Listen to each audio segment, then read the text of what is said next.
toutes et à tous et bienvenue pour une nouvelle vidéo. Je sais pas si je dois parler plus fort ou pas. J'ai acheté un nouveau micro. J'espère que vous entendez la différence. Sinon, je sais pas quoi faire.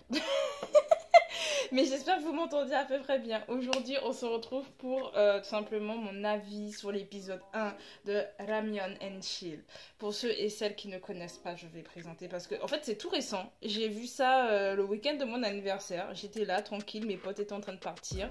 J'allume YouTube parce que YouTube, ma vie, en fait. Je vais quasiment plus sur Netflix. J'avais déjà pas beaucoup sur Netflix, en fait. Mais YouTube, c'est ma vie. Voilà, je finis parfois des vidéos YouTube tellement YouTube, c'est ma vie. Et il y a une chaîne YouTube en fait que je suis depuis plusieurs années qui s'appelle DKDK TV. Et à la base, je crois, dans mes souvenirs, il faisait vraiment tout ce qui était plutôt information. Il parlait un peu de tout ce qui se passait dans le monde de la K-pop, mais pas que. Et ce sont des Coréens en fait qui parlent en anglais et qui tiennent la chaîne en fait. Et en fait, je vois que de base, j'avais pas vu que c'était DKDK TV qui avait fait la vidéo. Je vois en fait la miniature et je me dis tiens qu'est-ce que c'est. Je pensais en fait que c'était un documentaire parce qu'il y avait sur la capture on voyait une femme noire qui justement il y avait le titre de la vidéo qui disait oui je pensais pas, c'est en anglais je précise, mais je pensais pas que les hommes coréens m'aimeraient ou un truc comme ça. Alors attends, ouais, je ne m'attendais pas à ce que des hommes coréens puissent m'aimer. Voilà, c'est ça le titre traduit, je précise, de la vidéo.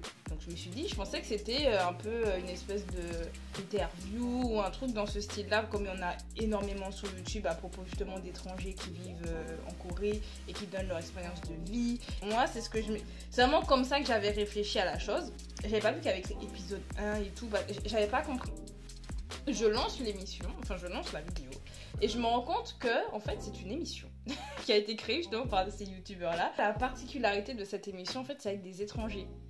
Donc c'est ça qu'il y avait une femme noire en fait sur la miniature, c'est qu'en fait il y a plusieurs étrangères, donc je sais plus de Bella de quelle origine elle est.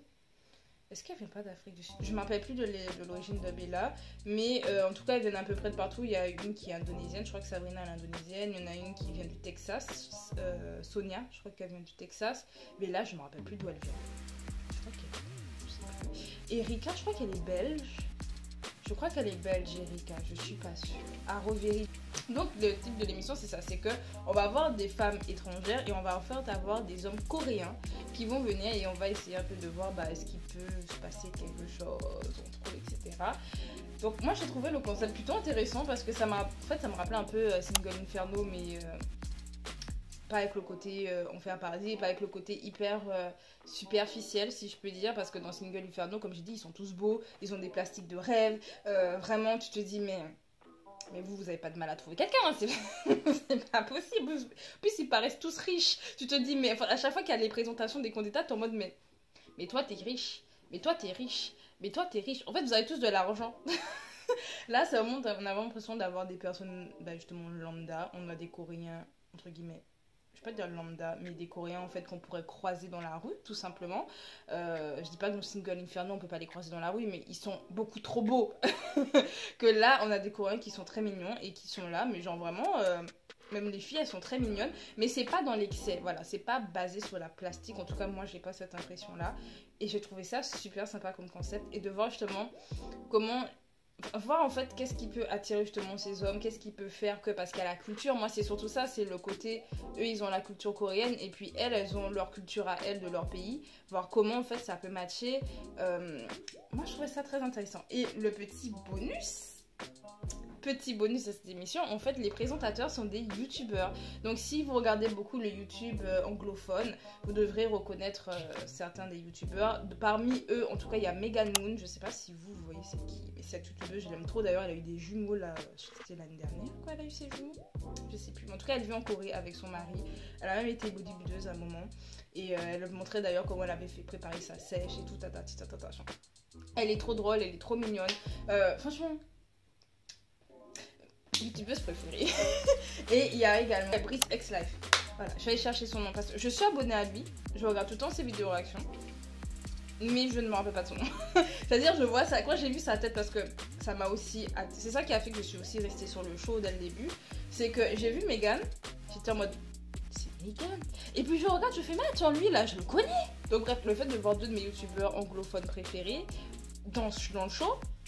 Pour moi, c'était un 10 sur 10 déjà. Après, il y avait un couple aussi, je crois que j'ai déjà vu leur vidéo une fois, mais c'est vrai que je suis pas forcément les couples internationaux, enfin coréens et puis étrangères ou coréennes et étrangers. Je suis pas forcément. Il y en avait quelques-uns que j'ai suivis parce que vraiment ils avaient une petite vie de famille, etc. Il y avait des choses qui pouvaient être intéressantes, mais très souvent je me désabonne parce que ça flemme. En tout cas, il y a également eux qui sont dedans, qui sont dans l'émission. Bref, donc je viens de finir l'épisode 1 qui était en fait un peu de présentation. On découvrait un peu chaque candidate et candidat. Et on découvrait également l'endroit où ils vont vivre, donc une petite maison. D'ailleurs, petite particularité, ce n'est pas, pour moi c'est pas un spoiler important, mais parce que je ferai une partie spoiler certainement, mais ils se retrouvent à un endroit où apparemment BTS a tourné un show télé. Je n'ai jamais vu ce show parce que je regarde pas les shows de BTS, donc je ne sais pas, mais si vous êtes des ARMY et que ça vous intéresse, vous pourrez aller regarder, peut-être que vous allez dire ah mais oui je vois c'est quoi, parce que c'est en mode ah Jimin était là et j'étais en mode peut-être. Je pourrais même pas dire oui, non, je suis pas leur show, donc peut-être que vous allez reconnaître, vous allez dire mais si c'est un basique, ils étaient là et tout. Mais bref, l'épisode, en fait, il n'y a pas grand chose à dire en soi, parce que comme j'ai dit, c'est des présentations, ils se rencontrent, ils se présentent, il y a des dates déjà qui commencent, mais c'est vraiment en mode ah, tu aimes quoi dans la vie, tata, mais vraiment les débuts, les prémices, donc il n'y a pas grand chose à raconter hors spoiler, parce que j'ai besoin de passer à la partie spoiler. Je vais passer à la partie spoiler. Avant de passer à la partie spoiler, d'ailleurs, je vais dire déjà mes candidats préférés et candidates préférées. Bella, juste, déjà, elle est incroyable, elle est trop belle. Sabrina aussi, je trouve Sabrina trop mignonne. Sonia, voilà, on va dire sur les 5 filles, Bella, Sonia et Sabrina, ce sont mes faves. Sabrina, elle a un look d'enfer, vraiment. Elle est arrivée avec sa petite robe rouge, ses petites bottes blanches et tout. Je vous dis déjà comme ça, quand vous allez regarder, vous saurez de qui je parle. Vous allez dire, oui, je vois ce que tu veux dire. Genre, elle est arrivée, j'ai fait, mais toi, t'es ma femme. Toi, tu... You know. Bella, incroyable. Une femme noire, incroyable. Elle est belle. En plus, elle a l'air drôle, elle a l'air d'avoir de la conversation, d'être intelligente. Bref, d'être parfaite. Enfin...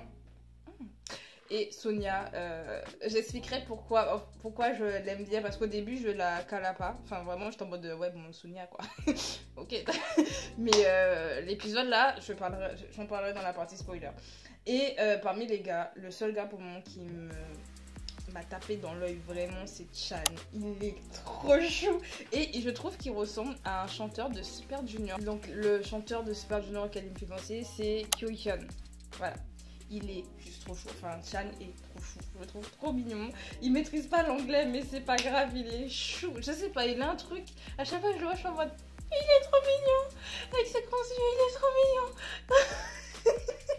Vraiment c'est mon fave juste parce qu'il est cute et il essaie vraiment de faire des efforts pour parler anglais, donc c'est cool, il essaie de communiquer comme il peut, il a une espèce d'application de traduction, il fait comme il peut, mais moi je trouve ça trop mignon, l'effort qu'il donne et tout. Bref, on passe à la partie spoiler. On va commencer par le début.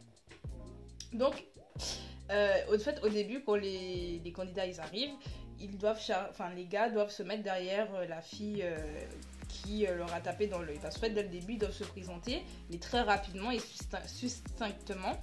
Et le truc, donc les gars, ils choisissent, bon ben, toi je t'aime bien, toi je t'aime bien, toi je t'aime bien. Ou toi je t'aime pas, enfin, ils se mettent derrière.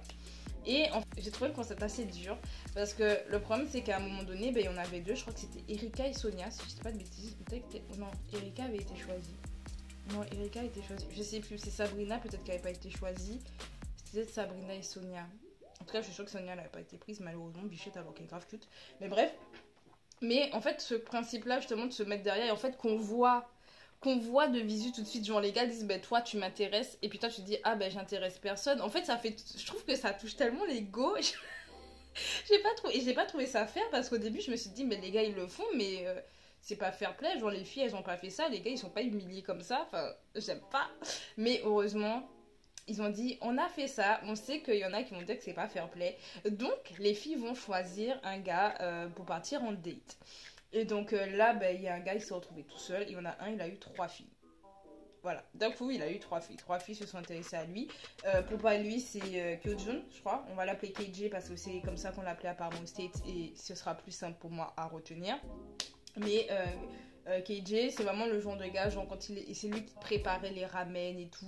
Ça va d'être le gars un peu sérieux. Lui-même, il dit, bah, je suis pas drôle, je suis pas quelqu'un de drôle et tout. Je cherche pas des gens drôles parce que je suis chiant. Vraiment, il dit ça en mode. Tu te dis, ok. Enfin, ok. Mais apparemment, semble-t-il, Megan, c'est ce qu'elle disait, elle aime beaucoup de Coréens, ils sont comme ça, bah ils disent tout de suite nature ce qu'ils sont. Et surtout, en fait, ils se dénigrent, mais genre, ils vont pas être en mode, ouais, moi je suis grave comme ça, comme ci, comme ça, genre. Donc, je sais pas. Mais en tout cas, ça a plu. Moi, perso, je trouvais qu'il était grave chill, mais il y a un truc, moi qui m'a agacée, j'étais en mode. J'avais l'impression qu'il se la pétait trop. Peut-être que c'est pas le cas, hein. Peut-être que juste, il parlait vraiment juste en mode, mais je sais pas. Pourtant, il a dit qu'il était chiant, donc en soi, il se la pète pas. Mais il avait une manière de parler, dans sa manière d'être, qui faisait très prétentieux. Mais je pourrais pas vous expliquer pourquoi. Peut-être que je suis la seule. Il y a qui vont me dire, mais non, il est pas prétentieux, c'est toi qui comprends pas. Je sais pas. Mais en tout cas, le personnage qu'il a dans l'émission, ça faisait très prétentieux. En tout cas, à ce moment-là, la manière dont on l'a montré, ça faisait prétentieux, à mon humble avis. Chan, adorable, avec son truc de traduction, mais ça c'est pas du spoiler. Parce qu'en fait, au début, il se passait pas grand chose. C'est pour ça que je vois pas quoi dire au début et j'ai envie de passer à la fin parce qu'à la fin, il commençait à se passer des choses. Et là, j'ai envie de voir l'épisode 2 qui est sorti en plus, je crois, aujourd'hui. Mais tout ça pour dire que. Passons à la fin. À la fin, en fait, il y a une espèce. Après tous les dates, il y a une espèce de repas et après, ils devaient présenter un peu leur talent. Donc, Sabrina. Moi, j'ai adoré son talent, il était inutile. En fait, je sais faire des bruits avec ma bouche. Et moi, j'adore. Moi, elle m'a eu comme ça. Moi, je me suis dit, mais oui, ça, c'est du talent. C'est du talent. KJ, ben, il vient, il chante bien en plus. Voilà. Non, je reconnais, j'étais en mode, ouais, il chante bien. Mais voilà. Quel gars qui a montré un truc. Ah, Chan. Pour moi, celui qui a eu le talent le plus intéressant, c'était Chan. Il a joué avec un espèce d'instrument, je sais plus c'était quoi. Une chanson, mais c'était tellement beau, il l'a hyper bien interprété, j'étais en mode, mais c'est grave bien. Moi, il m'a charmé, de toute façon, Chan, vous avez compris. Pour moi, parmi les gars, celui qui a eu le meilleur talent, parmi les filles, c'est Sonia. C'est pour ça que je voulais revenir sur Sonia. En fait, elle est venue quand elle est arrivée sur l'île. Elle avait un espèce de cerceau et moi, j'avais grave jugé. J'étais en mode, mais elle va nous faire un art du spectacle ou quoi, Annick et tout. Qu'est-ce qu'elle tout fait? J'étais en mode, pourquoi elle a un cerceau? Elle vient faire quoi? Et en fait, à la fin, j'ai compris. Et j'étais en mode, j'ai grave jugé. Mais j'ai grave jugé pour rien. La meuf, elle est talentueuse. Genre, avec le feu, elle faisait un peu serpent avec. En plus, apparemment, la chanson qui était dans le background, c'était elle et tout. Genre, la meuf est talentueuse. Elle a écrasé tout le monde. Je me suis dit, mais là, les gars, c'est bon. Ils l'ont pas choisi au début, mais là, ils vont tous aller derrière elle. Tu peux pas te dire, après ce show-là, tu vas pas vers elle. Tu peux pas. Après, Sonia, pour moi, celle qui a eu le meilleur show, c'est... j'avais dit qui? J'avais dit Bella. Bella, elle est venue rapper en mode yeah, yo, et tout le monde était en mode yeah, yeah, yeah. Et tout le monde était enjaillé. Tout le monde était enjaillé. Après, mon Tiffany, elle a chanté, je crois, en coréen. Donc c'est cool, elle a fait l'effort, hein, mais bon, j'ai pas été impressed. Mais c'est cool, le fait qu'elle ait... Enfin, moi, je pourrais pas chanter en coréen, donc je fais en mode, ouais, je suis pas impressed. Voilà. Alors que je ne sais pas chanter en coréen, je ne pourrais pas chanter en coréen, donc je me la ferme, ok. Je m'agresse moi-même. Non mais il faut de temps en temps faire taire l'ego, hein, parce que l'ego, voilà. Mais ouais, et puis ouais, non, parmi les gars, on va dire à part Chan, qui m'a vraiment impressionnée. Puis oui, KJ, il a bien chanté, donc je cracherai pas dans la soupe. Mais c'est vrai que les autres, ils m'ont pas... Ninja, lui, il a dansé son Zazat de Psy. En vrai, ça aurait pu me plaire parce que j'adore ce son. Mais bon, voilà. Il restait qui? Bah, il restait Dan. J'ai pas été conquise. Vraiment, j'étais en mode, il l'aurait pu éviter. Je me suis dit, non, c'est trop, fais pas ça. Vraiment, j'étais en mode, malaise. J'étais pas... Mais bref, en tout cas, là, franchement, j'ai eu un nouveau regard, en fait, sur les codes d'âge. Je me suis dit, Sonia, you're bae, en fait. You are bae. Mais là, elle bouge pas. Sabrina, elle a l'air grave funny. Genre...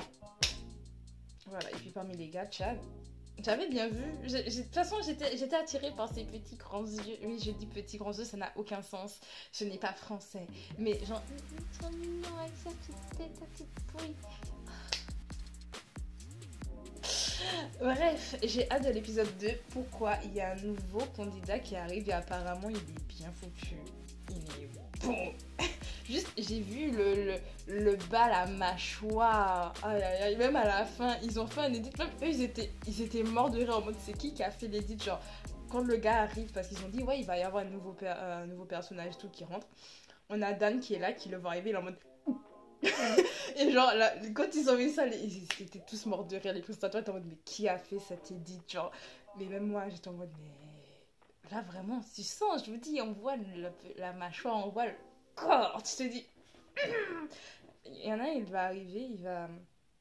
Les gars, ils vont se sentir pas bien, ils vont dire oh, ok, competition, ok. Bref, j'ai vraiment hâte de l'épisode 2. Je sais pas si vous. De toute façon, j'ai fait la partie spoiler pour ceux qui ont vu le show. Si vous l'avez pas vu et que vous aviez envie de voir justement ma partie spoiler, peut-être pour vous donner envie d'aller regarder, allez-y. L'épisode 1, franchement, l'épisode 1 était plutôt intéressant. Au début, je trouve que c'était un peu lent à démarrer. Parce qu'en plus, surtout, on voit que les candidats au début, ils sont pas à l'aise. Mais ce qui est normal, hein, mais ils sont pas à l'aise les uns avec les autres, avec les caméras et tout. Tu sens qu'ils sont là, mais bon, ils savent pas. Ils sont là, quoi. Et en fait, c'est au fur et à mesure, genre, ils étaient beaucoup plus à l'aise dans la soirée. Et c'est vrai que là, justement, avec l'histoire des talons, ça les a un peu plus débridés. Et ils se lâchaient un peu plus. Et c'était franchement hyper agréable à voir. Mais bref. J'ai hâte de voir la suite, je sais pas vous. En tout cas, je ferai, je pense, un épisode la semaine prochaine pour donner mon avis. Donc j'espère que cette vidéo vous aura plu. On se dit à la semaine prochaine, donc, ou dans quelques jours. Je sais pas quand est-ce que ce sera posté et je sais pas quand est-ce que je regarderai l'épisode 2 pour pouvoir faire mon avis de l'épisode 2. Je sais pas. Mais en tout cas, on se dit à bientôt pour la suite, pour donner mon avis de l'épisode 2. Pour qu'on continue ensemble à discutailler. Et puis quand il y aura Single Inferno, vous inquiétez pas, je donnerai mon avis aussi parce que j'ai hâte de cette saison 2. Oh. Bref, on se dit donc à bientôt. Bye bye.